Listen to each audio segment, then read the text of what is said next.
I was standing in the frozen foods aisle of Whole Foods, deciding between two brands of pizza when my phone buzzed with a message that would detonate my entire life. The sender was a number I didn't recognize. No text, just a video file. I almost deleted it. Spam, probably. Or one of those phishing attempts my IT department was always warning us about. But something made me tap it anyway. Maybe the same instinct that makes you slow down to look at a car crash. The video loaded. Grainy hotel security footage. Timestamp in the corner reading 3 weeks ago. I squinted at the screen, trying to make sense of what I was seeing. Then my blood turned to ice water. That was my wife, Emily. Walking down a hotel corridor in the red dress I'd bought her for our anniversary last year. The man beside her had his hand on the small of her back, guiding her. Not just touching, possessing. They stopped at a door. Room 847. He leaned in, whispered something in her ear that made her throw her head back and laugh in that way that used to be reserved for me. Then they disappeared inside. The timestamp showed 11:47 p.m. I checked my calendar app with shaking hands. 3 weeks ago, Thursday night. I'd been home with our 7-year-old daughter Lily, helping her build a solar system model for her second-grade science project. Emily had texted me around midnight saying her client dinner was running late and she'd grab a hotel room rather than drive home tipsy. I'd told her I loved her. She'd sent back a heart emoji. The pizza boxes slipped from my hands, hitting the floor with a dull thud.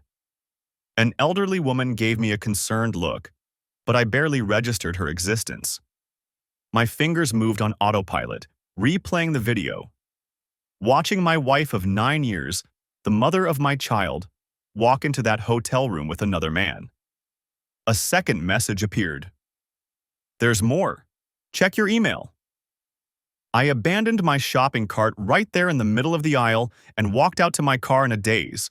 The parking lot seemed too bright, too normal. How could the sun still be shining? How could people be loading groceries into their trunks like the world hadn't just split in half? In my car, I opened my email. A message from the same unknown sender, sent from a burner account. The subject line read, "Thought you should know." Inside were 6 more video files and a dozen photographs. I shouldn't have looked. I should have driven straight to a lawyer's office. But I couldn't stop myself. Each file was another knife to the gut. Different hotels. Different dates. Always Thursdays.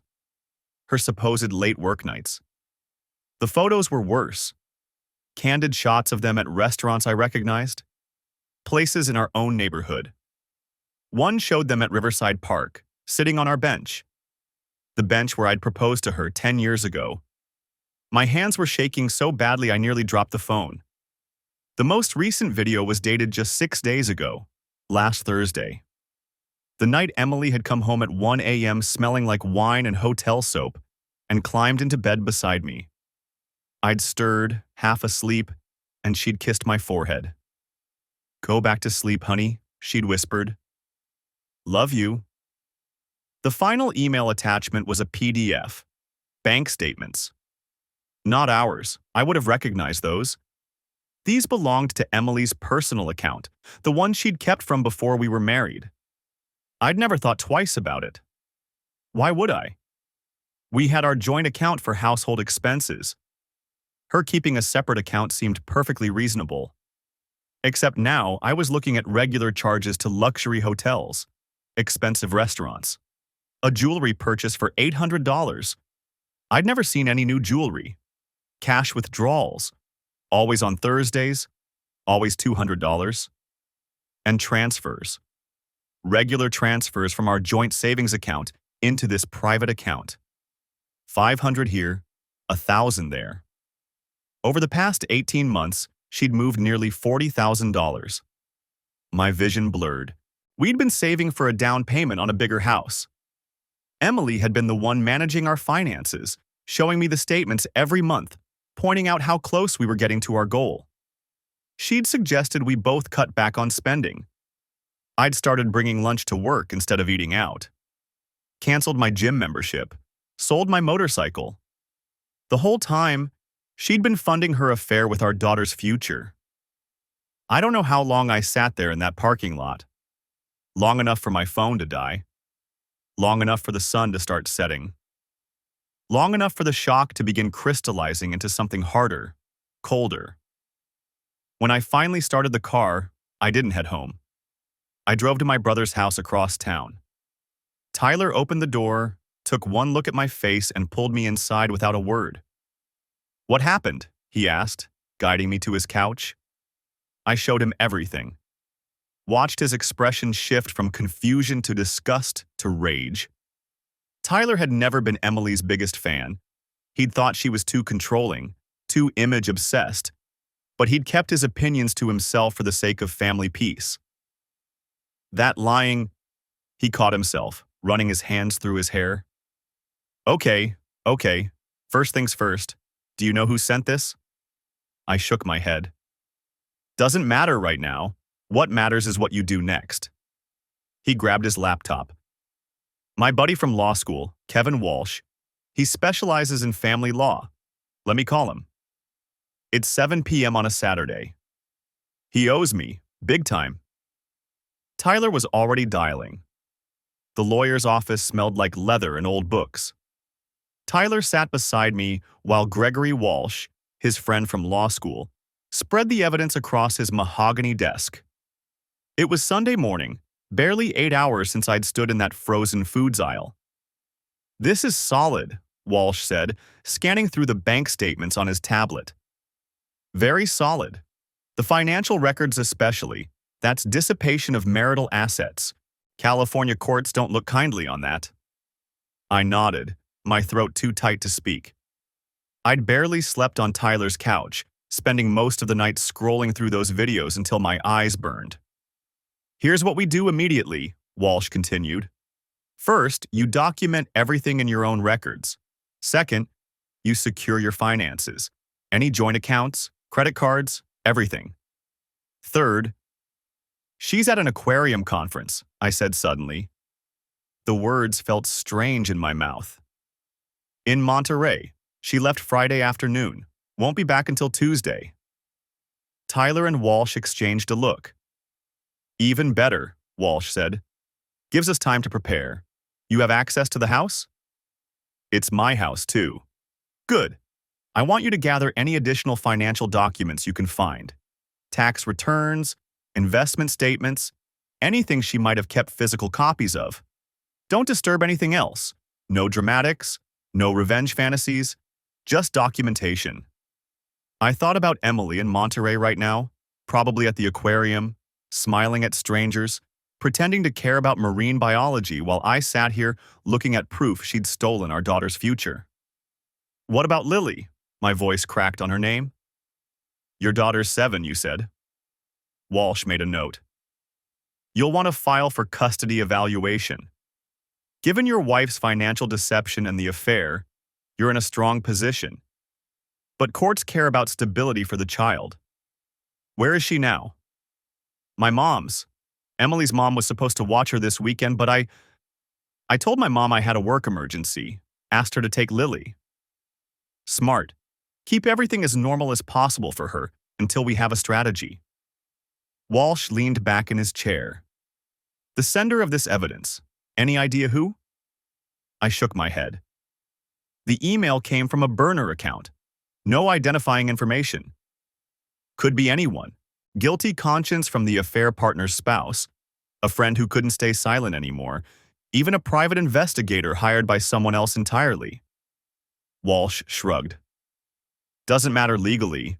The evidence speaks for itself."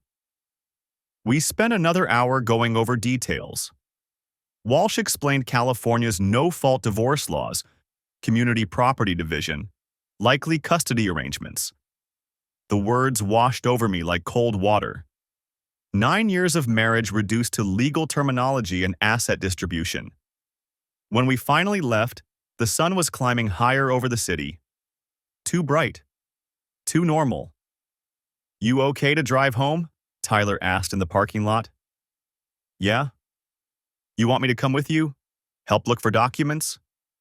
I shook my head. I need to do this alone. The house felt different when I walked in. Same furniture, same photos on the walls, Lily's school pictures, our anniversary trip to Napa, Emily and me at her company Christmas party. But now everything looked staged. Artificial. I found her home office unlocked. Emily had always been casual about security at home, saving her paranoia for her phone and laptop passwords. The filing cabinet opened easily. Tax returns going back 7 years. Investment statements for accounts I didn't know existed. Credit card bills for a Visa I'd never seen, showing charges at hotels, restaurants, jewelry stores. A receipt from a place called Aquatic Designs for $1,200, dated 4 months ago. I photographed everything with my phone, hands steady despite the rage building in my chest. In the back of the bottom drawer, I found a small box. Inside, a silver bracelet with a charm shaped like a fish. The receipt was tucked underneath, purchased 18 months ago, the same time the affair started. My phone buzzed. A text from Emily. Morning. The aquarium here is amazing. Wish you could see the kelp forest exhibit? Love you. A photo followed. Emily smiling in front of a massive tank, her hair pulled back, wearing a shirt I'd never seen before. She looked happy, radiant. I stared at that photo for a long time. Then I opened my laptop and started searching. Monterey Bay Aquarium Conference Schedule. It took 15 minutes to find. A Marine Conservation Symposium running through Tuesday. Public schedule posted online, including speaker names and session times. Emily's name wasn't listed anywhere. I called the aquarium directly. Hi, I'm trying to reach one of your conference attendees, Emily Patterson? The receptionist put me on hold, came back 2 minutes later. Sir, we don't have anyone by that name registered for the symposium. Could you check again? She's definitely there. She sent me a photo this morning. Another pause. I've checked our full registration list. No Emily Patterson. Is it possible she's attending under a different name? I hung up. My hands were shaking now. I pulled up the photo she'd sent again, zoomed in on the background. The tank behind her was distinctive, tall, filled with kelp and fish. I reverse image searched it. Monterey Bay Aquarium, Kelp Forest Exhibit. Open to the public. No conference credentials needed. She wasn't at a conference. She was just there, with him. The rage crystallized into something cold and sharp. I thought about Walsh's warning. No dramatics, no revenge fantasies, just documentation. But I kept seeing that bracelet, that fish charm, the $1,200 receipt from Aquatic Designs. I looked up the business, custom aquarium installation and maintenance, residential and commercial services, based in San Jose, 40 minutes from our house. The pieces clicked together with sickening clarity. I grabbed my phone and texted Tyler. Need to ask you something. The guy Emily's with. Did the videos ever show his face clearly? Response came fast. No, always from behind or side angles. Why? I think I know who he is. I pulled up Emily's Facebook, scrolled back through months of posts, found what I was looking for from 6 months ago, a photo of our living room with a new aquarium installed in the corner. Finally got my dream fish tank, she'd written, thanks to the amazing team at Aquatic Designs. Tagged in the photo, Aquatic Designs business page. I clicked through to their website. Staff photos on the About Us page. There, third photo down. Derek Matthews, Senior Aquarium Specialist and Installation Expert. Tall, dark hair, same build as the man in the surveillance footage. I sat back, my heart pounding. She'd brought him into our house. Had him install a fish tank in our living room while I was at work. Probably flirted with him right there, with Lily's toys scattered on the floor and our wedding photos on the mantle. The aquarium sat in the corner of the living room now, bubbling quietly. Tropical fish swimming in circles, oblivious. I walked over to it, stared at the water filter humming away. Emily had insisted on that tank, spent weeks researching fish species, water pH levels, feeding schedules. I thought it was just a new hobby, something to fill her time. I'd been so stupid. My phone buzzed again. Another text from Emily. Having dinner at this amazing seafood place tonight. The guide who showed us the behind tank feeding area recommended it. Missing you and Lily. Behind tank feeding area. Guide. She was building her alibi in real time, creating a narrative about educational tours and conference networking. Probably taking photos at every public exhibit to prove she'd been there for legitimate reasons. I looked at the aquarium again. At the fish Derek Matthews had chosen, the equipment he'd installed, the careful ecosystem he'd built in my home. Walsh's voice echoed in my head. No dramatics, just documentation. But I wasn't thinking about documentation anymore. I was thinking about saltwater. The aquarium's soft bubbling filled the silence of my living room. I'd been staring at it for 20 minutes, watching Derek's careful handiwork. The custom filtration system, the precisely arranged coral, the exotic fish that cost more than my monthly car payment. Emily had insisted on it. It'll be so calming, she'd said, touching my arm with that gentle pressure she used when she wanted something. And Derek comes highly recommended. He does all the installations for the Monterey Bay Aquarium. Monterey Bay. I pulled out my phone and opened the photos she'd sent earlier today. Emily standing in front of the kelp forest exhibit, her smile bright and innocent. Emily holding a coffee cup with the aquarium logo. Emily at what she claimed was a networking dinner with marine biologists. But the conference registration list had been clear. No Emily Brennan. My hands moved before my brain caught up.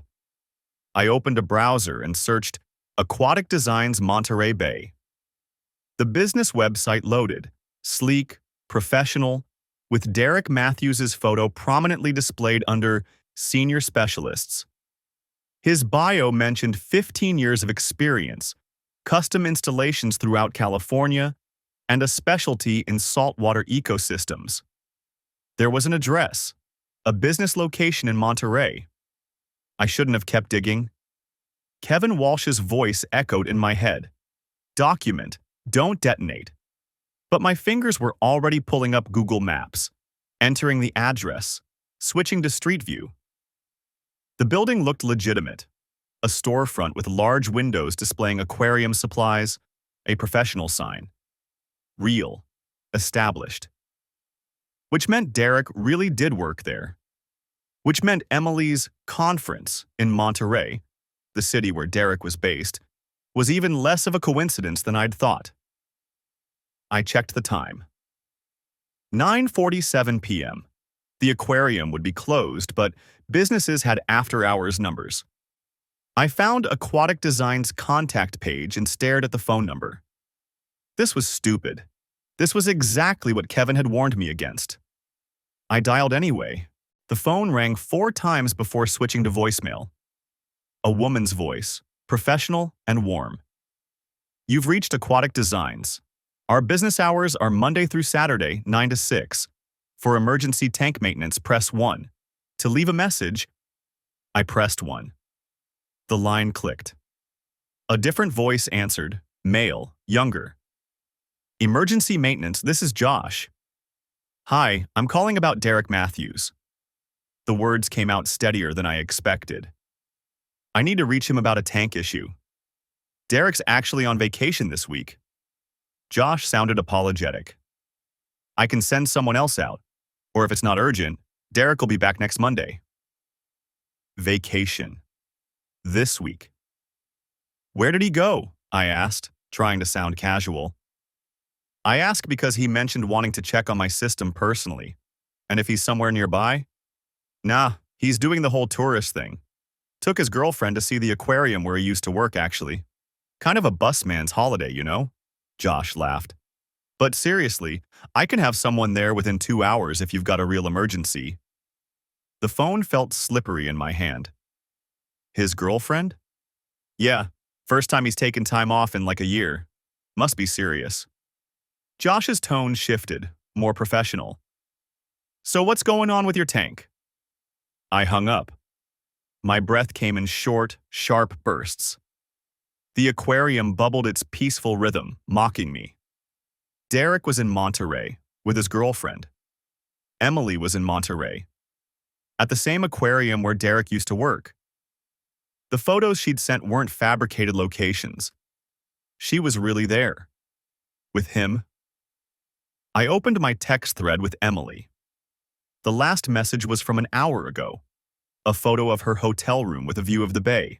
Caption reading: exhausted, but the view makes it worth it. Miss you and Lily. Love you. My thumbs moved across the screen. How's the conference going? Meeting interesting people? The response came quickly. 3 dots appeared. Then, really informative. Just got back from a dinner presentation on sustainable aquaculture. Heading to bed soon. Early session tomorrow. I typed, what hotel are you staying at again? The dots appeared. Disappeared. Appeared again. The Bayview Inn. Why? I searched for it. A mid-range hotel, decent reviews, about 2 miles from the aquarium. I pulled up their website and found the phone number. This time I didn't hesitate. Bayview Inn, this is Crystal speaking. How can I help you? Hi, I'm trying to reach my wife's room. Emily Brennan. I think she checked in yesterday? Keys clicked in the background. I'm sorry, sir. I don't show any guest by that name. My stomach dropped. Could you check again? She's there for a conference. More clicking. No, I've checked our full registry. No Brennan. What about under Derek Matthews? A pause. Sir, I can't give out information about other guests. I understand. Thank you. I ended the call and sat in the silence. She wasn't at the Bayview Inn. She'd lied about which hotel, probably because she knew I could verify it, which meant she was staying somewhere else. With Derek. The aquarium's filter hummed. I stood up and walked over to it, pressing my palm against the glass. The clownfish darted away from my shadow. Inside the cabinet below, Derek had installed the maintenance equipment, the filtration system, the chemical testing kit, the backup supplies. I opened the cabinet door. Everything was neatly organized in labeled containers. Replacement filters, water treatment solutions, testing strips, and in the back, a large container labeled Marine Salt Mix, Emergency Supply. I pulled it out. The container was heavy, maybe 5 pounds of concentrated salt designed to maintain the precise salinity levels these expensive fish needed. Too little salt and they'd struggle. Too much. Kevin's voice again. Document. Don't detonate. But Kevin didn't know what it felt like to stand in your living room, staring at the evidence of your wife's lover's handiwork, while she sent loving texts from another man's hotel bed. I unscrewed the container's lid and looked inside at the white crystals. My phone buzzed. Another text from Emily. Going to sleep now. Dream of me? I set the salt container on the coffee table and picked up my phone. Opened my photos. Found the video footage from 3 weeks ago. Emily and the man entering room 847, her hand on his lower back. That familiar gesture she used to use with me. I watched it again. And again. Each time I noticed new details. The way she'd dressed up for him. The way she'd looked around before entering, checking for witnesses. The way she'd laughed at something he said, throwing her head back exactly like she did with me. The aquarium bubbled. I looked at the salt container. Then at the aquarium. Then at my phone, where Emily's lies glowed in blue text bubbles. Document, don't detonate, Kevin had said. But documentation was passive. Documentation was letting her control the narrative, control the timeline, control everything like she'd been doing for 18 months. I picked up the salt container. The fish swam their lazy circles, unaware. Beautiful, exotic, expensive fish that Derek had carefully selected, that Emily had insisted we buy, that I'd paid for with money I'd earned while she was draining our savings. I measured the tank's water level with my eyes. 50 gallons, maybe. The current salinity would be precisely calibrated. Derek would have made sure of that. The emergency salt supply was meant for gradual replacement, small adjustments over time. What would happen if someone added it all at once? My hand tightened on the container. This was insane. This was exactly the kind of thing that would make me look unhinged, that would hurt my case, that would give Emily ammunition. But God, I wanted to hurt something she cared about. I wanted her to come home to destruction, to loss, to something broken that couldn't be fixed. I wanted her to feel what I felt. The salt crystals caught the aquarium light, glittering like promises, like wedding rings, like lies. My phone buzzed again. Emily. Good night. Love you so much. I opened the aquarium lid. The marine salt container felt heavy in my hand. I stood there in the dim glow of the aquarium light, watching Derek's precious fish glide through the water he'd so carefully balanced. 75 gallons of saltwater perfection. 6 months of his expert care. My phone buzzed. Tyler. Don't do anything stupid. Think about Lily. I set the salt container down on the coffee table. My hands were shaking. Kevin Walsh's voice echoed in my head. Document, don't detonate. But God, I wanted to detonate something. I pulled out my phone and opened the photos again. Emily and Derek at the Monterey Bay Aquarium, standing in front of the kelp forest exhibit. Her hand on his arm. That smile, the one I thought was just for me. The timestamp, 2:47 p.m. today. She'd texted me at 2:30, conference session running long. Miss you. I zoomed in on the photo. Behind them, slightly blurred, was an information placard. I could just make out the words, feeding schedule, daily at 11:30 a.m. and 3 p.m. Something clicked in my brain. I went to Emily's laptop. She'd left it at home, probably didn't think she'd need it for a romantic getaway. I knew her password, had known it for years.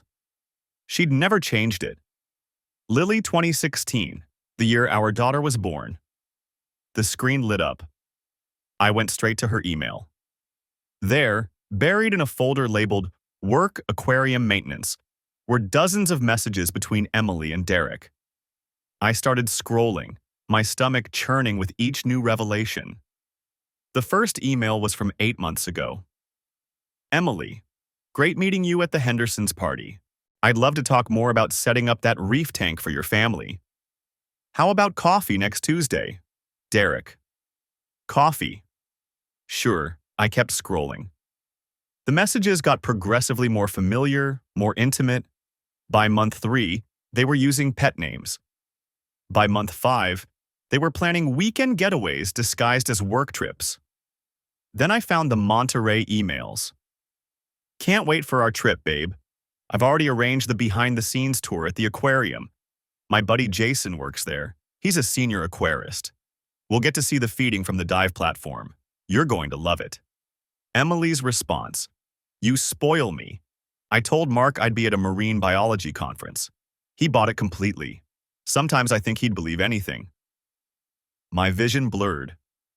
I had to grip the edge of the desk. There was more. I'm thinking we make this a regular thing. Jason says he can get us in every few months. We could call it our special place. Our special place. The phrase she'd used for Riverside Park, where I'd proposed. I kept digging. Found a shared calendar buried in her Google account, one she definitely hadn't meant for me to see. Color-coded entries going back 18 months. Red for Derek time, blue for cover stories. Every Thursday night she'd claim to be working late. Red entries. Tank maintenance at Derek's place. The weekend she'd gone to that conference in San Diego. Red. Hotel room at the bayfront. Our anniversary weekend 2 months ago when she'd seemed so distant. There was a red entry the day before. Afternoon with D, new hotel downtown. She'd been with him less than 24 hours before putting on that red dress and letting me take her to dinner. My phone rang. Unknown number. I almost didn't answer, but something made me pick up. Is this Mark Brennan? A woman's voice, professional but tense. Yeah, who's this? My name is Jessica Pruitt. I'm Derek Matthews's wife. The floor seemed to tilt beneath me. He's married? For 12 years, her voice cracked. I found your wife's number in his phone. Found a lot of things, actually. I hired a private investigator 3 weeks ago. He's the one who sent you those videos. The anonymous sender. Mystery solved. I thought you deserved to know, she continued. The PI followed them to Monterey. They're staying at the Port Side Inn, room 312. Registered under Derek's name. They've been there since Friday. How long have you known? About them specifically? 3 weeks. But I suspected something for months. The late nights at clients' houses. The weekend trade shows. I'm a dental hygienist, Mr. Brennan, not an idiot. Why did you wait 3 weeks to tell me? I needed to be sure, and I needed to get my ducks in a row. I've already filed for divorce. My lawyer has everything. Bank statements showing Derek spent over $30,000 on your wife. Hotel rooms, jewelry, trips, all from our joint account. $30,000 from Derek. $40,000 from Emily. $70,000 spent on an affair. There's something else, Jessica said. Derek told me he's planning to leave his job at Aquatic Designs. He and your wife were talking about opening their own aquarium consulting business together. Brennan and Matthews Aquatic Solutions. I found the LLC paperwork in his desk drawer. The room spun. They were going to use our last names? Together? Apparently Derek thought it sounded professional. The bitterness in her voice matched what I felt. Look, I'm calling because I think we can help each other. My lawyer says the more documentation we both have, the better our cases. I'm willing to share everything my PI collected. I've got a lawyer too, Kevin Walsh. I know Kevin, good attorney. Give him my number, our lawyers can coordinate. After she hung up, I sat there staring at Emily's laptop screen. An LLC, a business, a whole future they'd planned together, built on money stolen from their actual spouses. I looked at the aquarium again. Derek's masterpiece. The thing he'd used to worm his way into our home, our lives. An idea formed. I grabbed my phone and texted Tyler. Need your help with something. Can you come over? Be there in 20. While I waited, I went through more of Emily's emails. Found order confirmations for the aquarium equipment, all charged to our joint credit card. $4,000 for the initial setup. Another $800 for the premium maintenance package Derek had recommended. Premium maintenance. Right. I found the business card Derek had left us, pinned to the corkboard in the kitchen. Aquatic Designs, with his cell number and work email. Tyler arrived exactly 20 minutes later. I let him in without a word, just handed him my phone with Jessica Pruitt's contact info pulled up. Derek's wife, I said. She's the one who sent the videos. She wants to coordinate with Kevin. Tyler read the messages, his jaw tightening. They were planning to start a business together? Using our money. He stopped himself. What do you need me to do? I need you to help me document something. Video evidence. The kind Kevin will appreciate. I walked over to the aquarium and pointed to the equipment cabinet underneath. Derek set this whole system up. Told us it was state-of-the-art, completely automated. But he insisted on coming by every Thursday for the maintenance checks. The same Thursdays Emily was supposedly working late. Exactly. I opened the cabinet. Inside was a maze of tubes, filters, and electronic equipment. I want to check something. I pulled out my phone and started recording as I examined the equipment. Everything looked normal at first, until I noticed a small device tucked behind the protein skimmer. It wasn't connected to anything, just sitting there. I pulled it out carefully. It was a wireless camera, the kind you could monitor from a phone app. Tyler leaned in. Is that... He was watching us. My voice sounded hollow. Derek put a camera in our house. I turned it over. There was a small label on the bottom with a serial number and property of DM. Tyler pulled out his own phone. I'm calling Kevin, right now. While Tyler talked to the lawyer, I kept searching. Found another camera hidden in the decorative coral. Another in the LED light housing. 3 cameras, all positioned to cover different angles of our living room. My hands weren't shaking anymore. I felt cold, focused. Kevin wanted us to bring everything to his office first thing Monday morning. He also wanted the laptop, the emails, everything. Don't touch the aquarium, Kevin said over speakerphone. Don't change anything. This is evidence of criminal activity, illegal surveillance. I'm calling a colleague who handles criminal cases. This goes way beyond divorce now. After we hung up, Tyler and I carefully photographed everything, documenting the camera positions, the equipment, all of it. You okay? Tyler asked.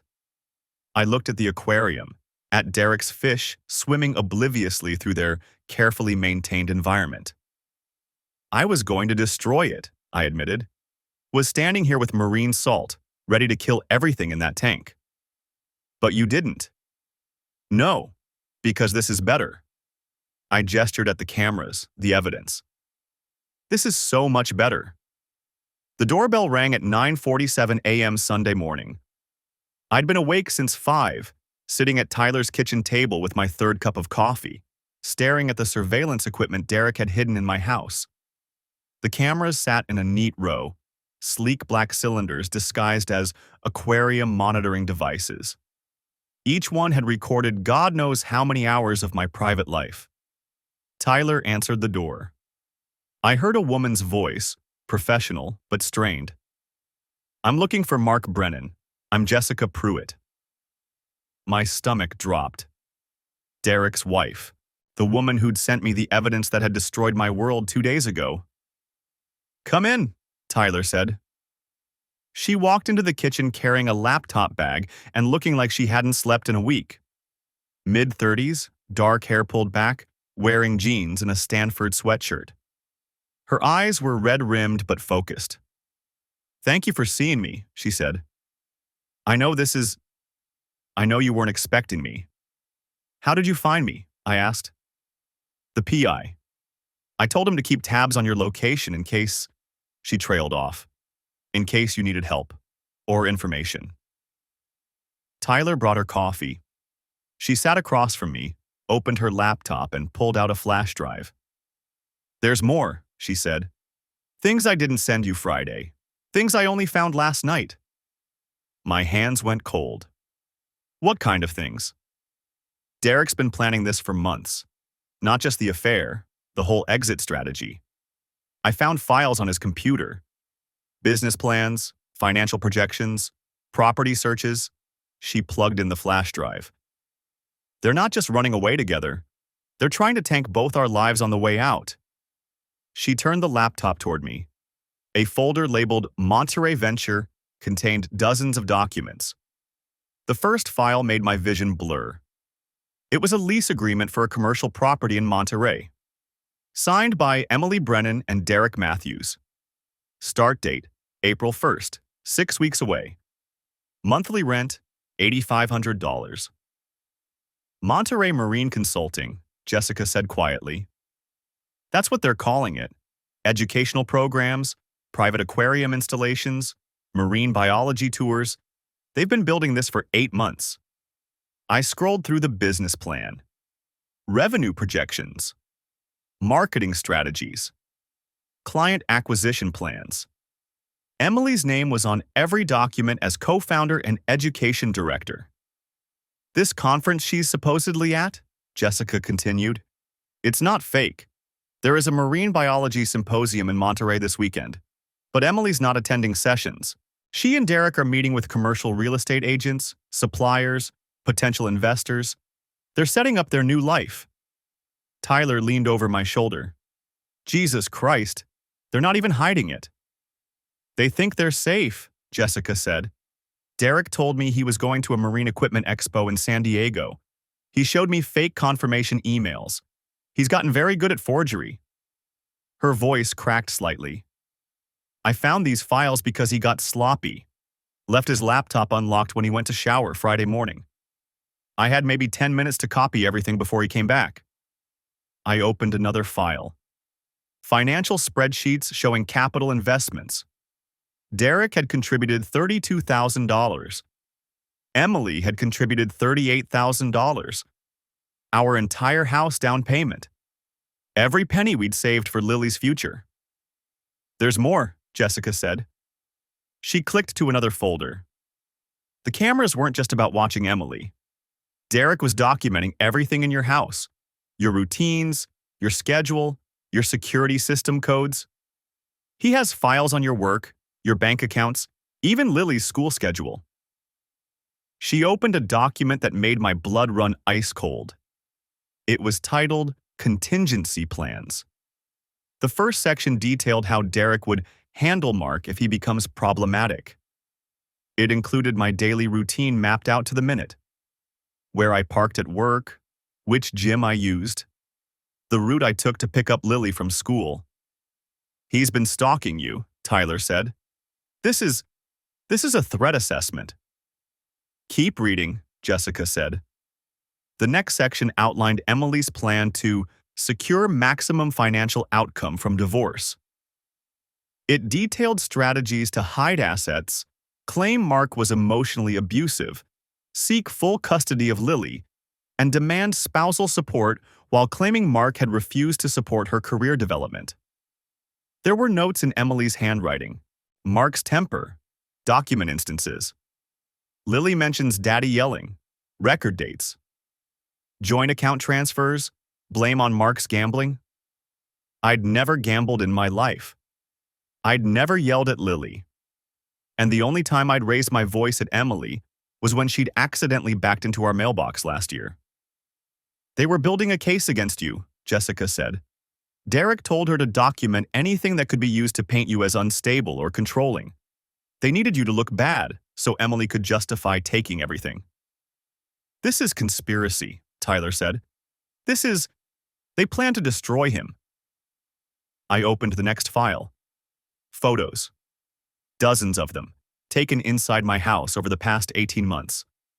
Me sleeping, me in the shower, me helping Lily with homework, me and Emily in our bedroom. My hands started shaking. Derek installed the cameras the same week he put in your aquarium, Jessica said. He told me it was a big installation job, 3 days of work. He was alone in your house for hours. He wired everything through the aquarium's power system so you'd never notice the draw. I thought back to that week. Emily had been so excited about the custom tank. It was supposed to be an anniversary present. She'd saved up for months, she said. Derek had been professional, friendly, knowledgeable. He'd stayed late to get the filtration system perfect. Emily had brought him coffee, chatted with him about marine biology. They'd probably been sleeping together already. The aquarium was never a gift, I said.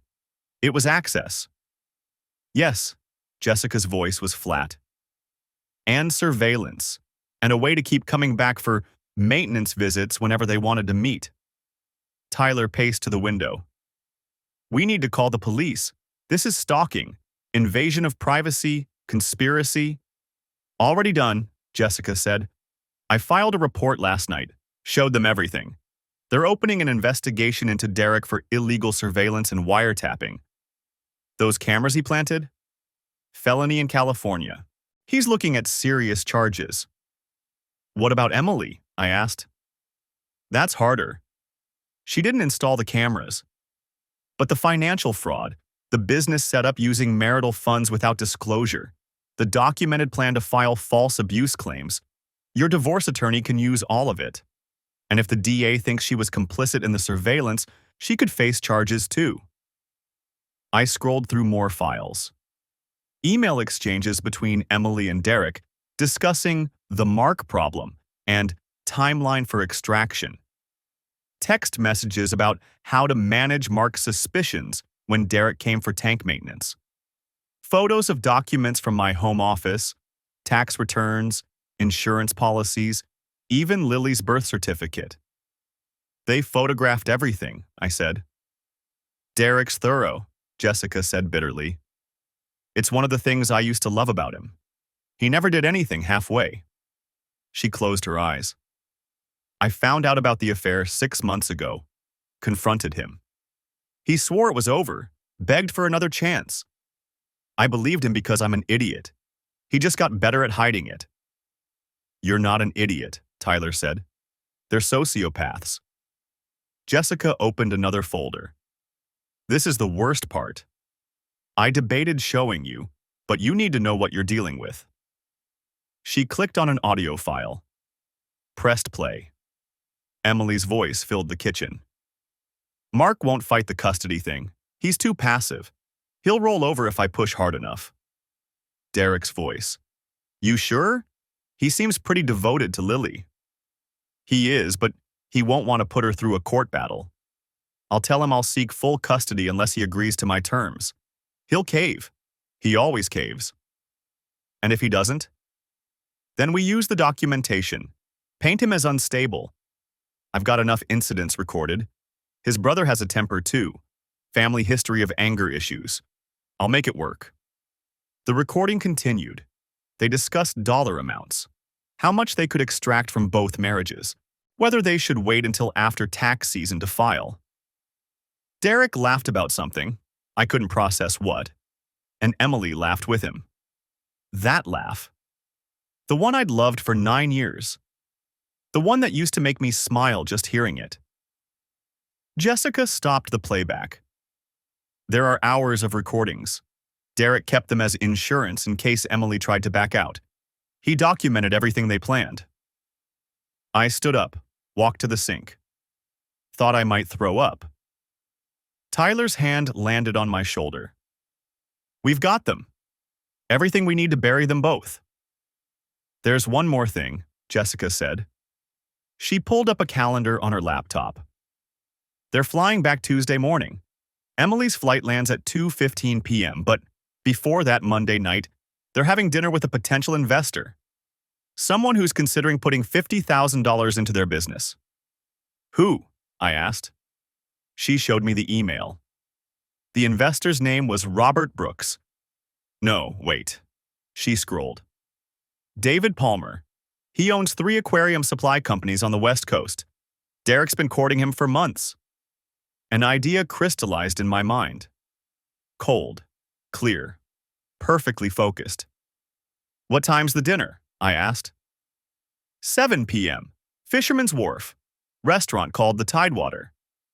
I looked at Tyler, then at Jessica. How would you both feel about a trip to Monterey? The Monterey Bay Aquarium rose from the rocky coastline like a monument to everything I'd thought was beautiful about Emily's passion. Now it just looked like a crime scene I hadn't entered yet. Tyler pulled into the parking lot at 6:47 a.m. The facility didn't open until 9, but the staff entrance already showed signs of activity. Delivery trucks, early shift workers in navy blue polos. There, Jessica said from the back seat, pointing to a silver Honda Civic in the employee section. That's Derek's car. My phone buzzed. Kevin Walsh, even at this ungodly hour. Got the restraining order filed. Judge signed off on emergency hearing for Monday 2 p.m. Also, those audio files? Conspiracy to commit fraud. Called a prosecutor friend. He's very interested. I showed the message to Tyler. His jaw tightened. Criminal charges, he said. Good. Jessica leaned forward between our seats. Derek's shift starts at 7. He does the morning feeding rounds for the kelp forest exhibit before the aquarium opens. Emily usually meets him in the staff break room around 7:30. Usually? I asked. I've been tracking his patterns for 6 weeks. Her voice carried no embarrassment. The marine biology conference is cover, but Derek actually works here 3 days a week as a consulting specialist. Emily's been coming to Monterey every month for the past 4 months, telling you it's professional development. Professional development. I'd encouraged her to go, told her I was proud of her dedication. My phone buzzed again. This time, an email notification from the security camera system at our house. Motion detected. Front door. I pulled up the feed. Emily's sister Rachel was letting herself in with the spare key, carrying what looked like cleaning supplies. She headed straight for the home office, where I'd left all the printed evidence deliberately scattered across the desk. "Tyler," I said, showing him the screen. He grinned. "The sister? Let me guess. She's going to call Emily in about 2. My phone lit up. Emily calling. I let it ring through to voicemail, watching Rachel on the security feed as she stood frozen in the office doorway, staring at the surveillance photos, the bank statements, the printed transcripts of her sister's voice discussing custody fraud. The voicemail notification popped up. I played it on speaker. "Mark, Rachel there's some kind of mistake. She found... I don't know what you think you found, but we need to talk. I'm coming home right now. Don't do anything until we talk. Please." The panic in her voice would have destroyed me 48 hours ago. Now it just sounded like someone realizing their exit strategy had collapsed. "She's not coming home," Jessica said quietly. "Watch." She pulled out her own phone, opened a tracking app. A blue dot pulsed on a map of Monterey, stationary, about 2 miles from the aquarium. "Derek's apartment," Jessica explained. "I put an AirTag in her conference tote bag yesterday when she left it at the restaurant. She went straight there after dinner last night. She's still there now." The blue dot didn't move. Emily called again. I declined it. A text followed. "Mark, please. Whatever Rachel told you, it's not what it looks like. I can explain everything. I love you." Tyler made a disgusted sound. Another text. "Think about Lily. Don't blow up our family over a misunderstanding." "Misunderstanding," I said. The word tasted like poison. $40,000 and 6 months of hotels is a misunderstanding. Jessica's phone buzzed. She glanced at it, and something shifted in her expression. "Derek just texted me. He says there's a problem with our home aquarium system. Needs me to authorize an emergency service call." "He doesn't know you're here," Tyler said. "No." Jessica's smile had sharp edges. "He thinks I'm home in San Jose. He's trying to get access to our house while I'm supposedly distracted, probably to remove evidence." She typed a response. "What kind of problem?" The reply came fast. "Possible leak in the main tank. Service tech needs to drain and inspect. Could be there in 45 minutes or need your okay to enter." "There's no leak," Jessica said. "He's panicking. Emily must have told him about Rachel finding your evidence." My phone rang again. "Emily." I watched it vibrate against the dashboard. "Answer it," Jessica suggested. "See what she says." I picked up but didn't speak. Mark, thank God. Listen to me." "I'm listening." Rachel misunderstood what she saw.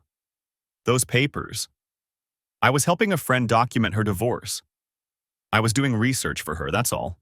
The bank statements are from helping her track her husband's spending. I should have told you, but client confidentiality. "What client?" Silence.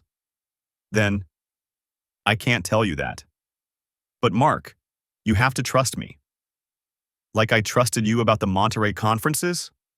Her breath caught. "What?" "I called the conference center. You're not registered.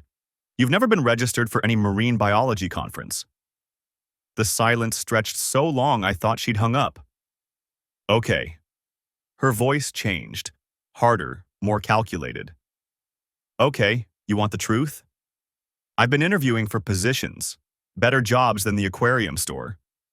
I didn't tell you because I knew you'd freak out about the travel, about the money for interview trips. I was going to surprise you when I got an offer. Try again. Mark, I know about Derek. The sound she made wasn't quite a gasp, more like air leaving a punctured tire. I know about the hotels. I know about the business plan. I know about the custody strategy and the abuse allegations you're planning. I know everything, Emily. Who told you? She stopped herself. This is insane. Someone's feeding you lies. Mark, I would never. Room 847 at the Riverside Inn, September 14th. You wore the red dress I bought you for our anniversary. Nothing. The Harborview Hotel, October 6th. The Seaside Suites, October 20th. Should I keep going? Mark, her voice cracked. Please, let me explain. It's not. Derek and I, we're just friends. The business is legitimate. Someone's twisting everything to make it look. I have video, Emily. I have audio recordings. I have your bank transfers and your emails and your calendar with his feeding schedule blocked out so you'd know when to visit him at work. Tyler was watching me, concern in his eyes. My voice had gone flat. Clinical. Where are you right now? I asked. I'm at the hotel, the conference hotel. Which hotel? The Monterey Plaza. What's your room number? Pause. Why does that matter? Because you're not at a hotel. You're at Derek's apartment on Lighthouse Avenue. You've been there since 9:30 last night. The silence that followed felt like falling. How? She stopped, started again. You're having me followed? You hired someone to stalk me? Derek's wife hired someone to follow him. You were just a bonus feature. Derek's wife, Emily's voice climbed. Jessica? You've been talking to Jessica? I'm looking at her right now, actually. We're in Monterey. Thought we'd visit the aquarium. I hear the kelp forest exhibit is spectacular this time of morning. Emily made a choking sound. Here's what's going to happen, I continued. You're going to stay exactly where you are. Don't call Derek. Don't warn him. Don't move. Because if you do, the police get very interested in fraud conspiracy charges. Kevin Walsh has a prosecutor friend who's already reviewing the evidence. Mark, you can't. Lily needs her mother. You can't do this. You should have thought about Lily before you stole her college fund for your affair. It's not. The money was for the business. It's an investment in our future. There is no hour anymore. Not you and Derek. And definitely not you and me. I ended the call. My hands were shaking. Tyler reached over, gripped my shoulder. You did good, he said. Jessica was already texting someone. My lawyer. If Derek tries to access our house, she'll have the police waiting. Through the aquarium's glass walls, I could see movement inside. Staff preparing for the day. Somewhere in there, Derek Matthews was feeding fish, checking tank temperatures, completely unaware that his carefully constructed double life was about to drain away. Just like he'd planned to drain Jessica's tank to cover his tracks. So what's the play? Tyler asked. I watched the aquarium's entrance. Thought about Emily's voice cracking with panic. About Lily's college fund evaporating into hotel rooms and business plans. About Derek installing cameras in my house while I thanked him for the beautiful tank. We go inside, I said, and we give Derek some facts about marine biology he wasn't expecting. The Monterey Bay Aquarium's kelp forest exhibit stretched 3 stories high, sunlight filtering through the water in golden shafts. Schools of sardines moved like liquid silver. Leopard sharks glided along the bottom. And there, in the staff observation area behind the main tank, Derek Matthews stood with a clipboard, completely absorbed in his work. He looked younger than I'd expected. Mid-30s, fit, with the kind of easy confidence that probably made him good at his job.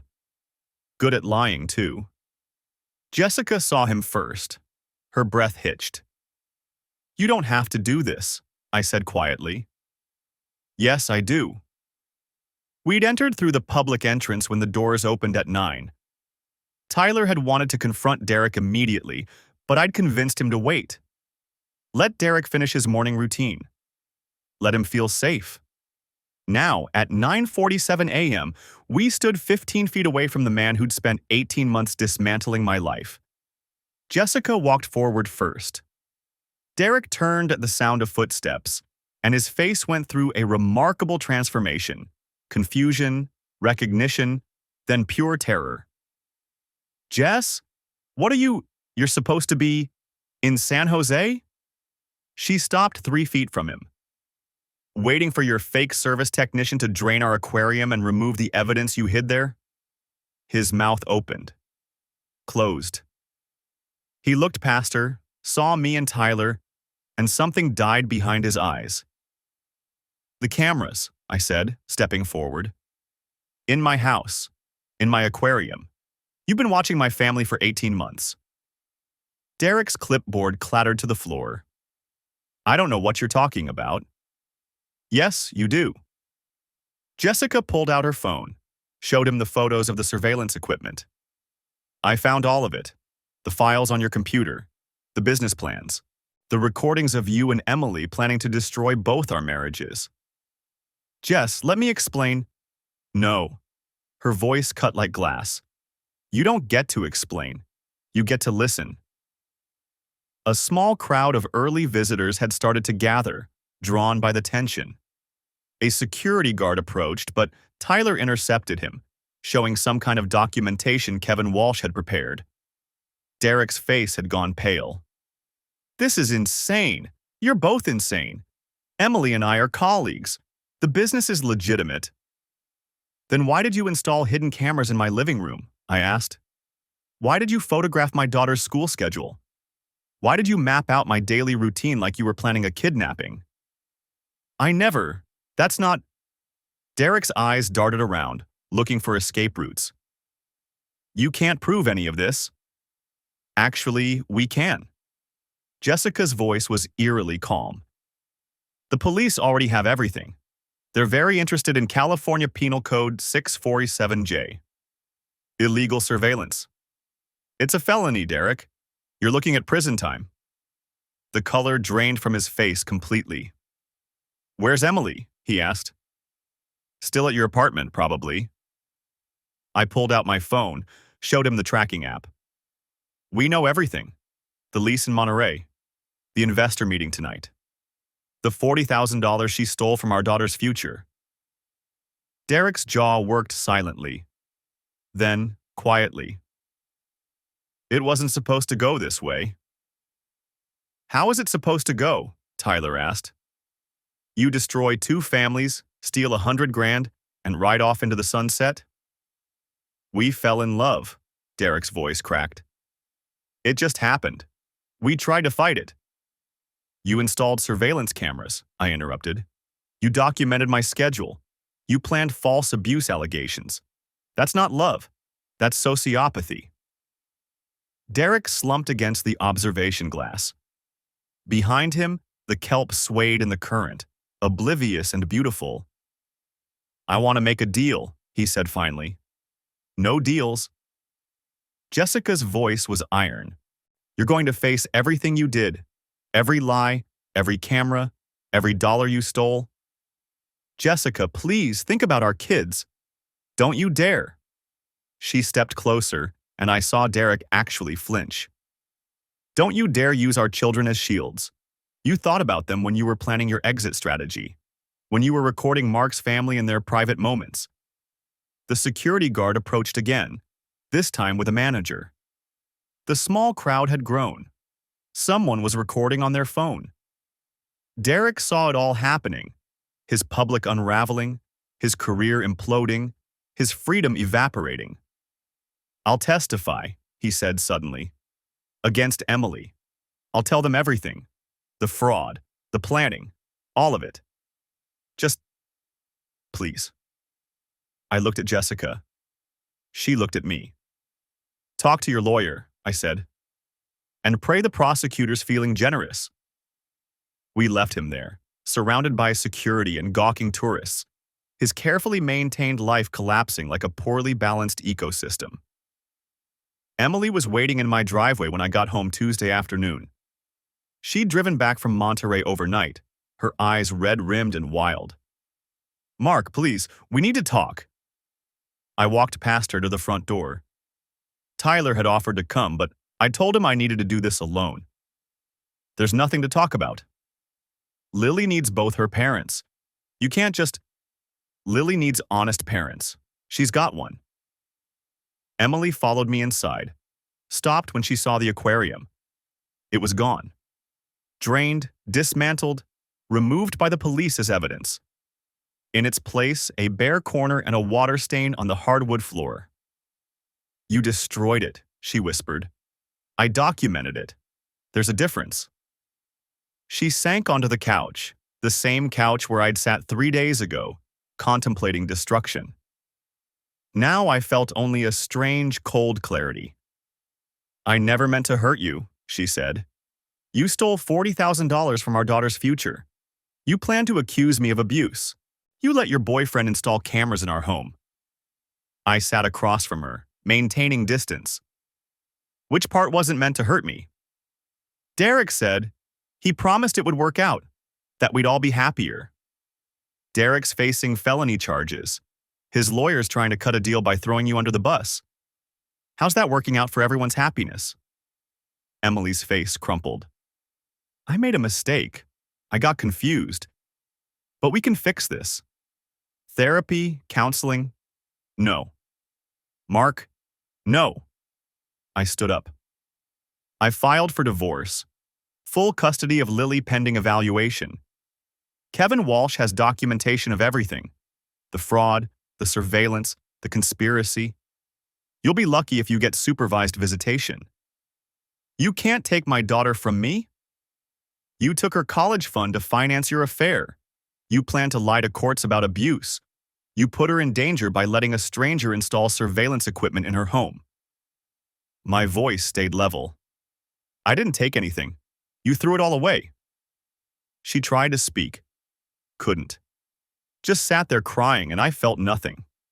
No satisfaction, no vindication, just a deep, bone-tired emptiness.